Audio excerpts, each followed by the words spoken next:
Henry's Freedom Box by Ellen Levine and illustrated by Kadar Nelson. Henry Brown wasn't sure how old he was. Henry was a slave, and slaves weren't allowed to know their birthdays. Henry and his brothers and sisters worked in the big house where the master lived.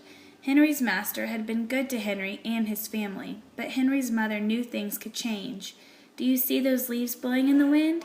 They are torn from the trees like slave children are torn from their families. During this era, the Underground Railroad is a term for the network of people and places who assisted fugitive slaves as they escaped from slavery in the South. One morning, the master called for Henry and his mother. They climbed the wide staircase. The master lay in bed with only his head above the quilt. He was very ill. He beckoned them to come closer. Some slaves were freed by their owners. Henry's heart beat fast. Maybe the master would set him free. But the master said, "You are a good worker, Henry. I am giving you to my son. You must obey him and never tell a lie." Henry nodded, but he didn't say thank you. That would have been a lie. Later that day, Henry watched a bird soar high above the trees. Free bird, happy bird, Henry thought. Henry said goodbye to his family. He looked across the field. The leaves swirled in the wind. The enslaved individuals who escaped the Underground Railroad were of different ages and genders and from all parts of the country. However, the majority of the enslaved individuals were men in the prime of their lives. Henry worked in his new master's factory. He was good at his job. "Do not tear that tobacco leaf," the boss yelled at the new boy. He poked the boy with a stick. If you made a mistake, the boss would beat you. Henry was lonely. One day he met Nancy, who was shopping for her mistress. They walked and talked and agreed to meet again. Henry felt like singing, but slaves didn't dare sing in the streets. Instead, he hummed all the way home. Months later, Henry asked Nancy to be his wife. When both their masters agreed, Henry and Nancy were married. Soon there was a little baby, then another and another. Henry knew they were very lucky. They lived together even though they had different masters. But Nancy was worried. Her master had lost a great deal of money. "I'm afraid he would sell our children," she said. Henry sat very still. It was difficult for women to escape, as they often had children with them. Henry worked hard all morning. He tried to forget what Nancy had said. His friend James came into the factory. He whispered to Henry, "Your wife and children were just sold at the slave market." "No!" cried Henry. Henry couldn't move. He couldn't think. He couldn't work. "Twist that tobacco," the boss poked Henry. Henry twisted tobacco leaves. His heart twisted in his chest. At lunchtime, Henry rushed to the center of town. A large group of slaves was tied together. The owner shouted at them. Henry looked for his family. "Father! Father!" Henry watched his children disappear down the road. Where was Nancy? He saw her the same moment she saw him. When he wiped away his tears, Nancy too was gone. Henry was no longer sang. He couldn't hum. He went to work, and at night he ate supper and went to bed. Henry tried to think of happy times, but all he could see were the carts carrying away everyone he loved. Henry knew he would never see his family again. Many weeks passed. One morning, Henry heard singing. A little bird flew out of a tree into the open sky, and Henry thought about being free. But how? As he lifted a crate, he knew the answer. He asked James and Dr. Smith to help him.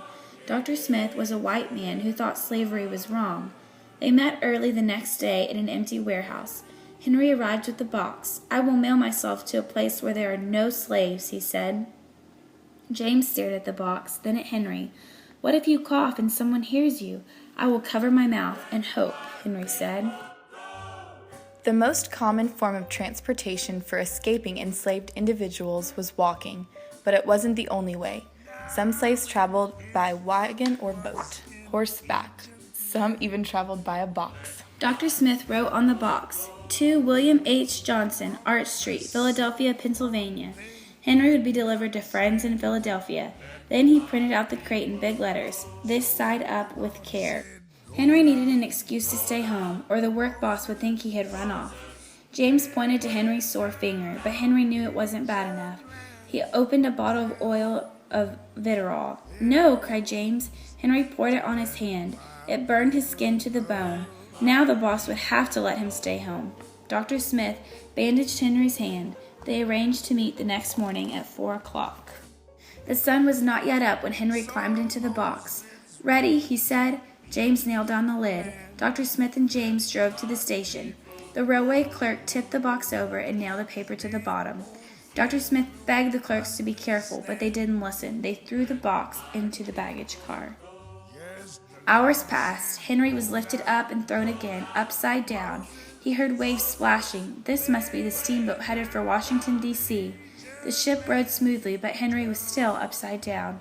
Blood rushed to his head. His face got hot. His eyes ached. He thought his head would burst, but he was afraid to move. Someone might hear him. "I'm tired of standing," someone said. "Why don't we move that box and sit on it?" said another. Henry held his breath. Could they be talking about his box? Henry was pushed. The box scraped the deck. Now he was on his right side, now on his left, and suddenly right side up. "What do you think is in here?" said the first man. "Mail, I guess," said the other. "I am mail," thought Henry, but not the kind they imagined. Henry was carried off the steamboat and placed in a railroad car, this time head up. He fell asleep to the rattling song of the train wheels. He awoke to loud knocking. "Henry, are you all right in there?" "All right," he answered. The cover was pried open. Henry stretched and stood up. 4 men smiled at him. "Welcome to Philadelphia." At last Henry had a birthday, March 30th, 1849, his first day of freedom, and from that day on he also had a middle name. Everyone called him Henry Box Brown. The railroad ended when slavery was abolished after the Union defeated the Confederacy in the American Civil War in 1865. Go down, Moses!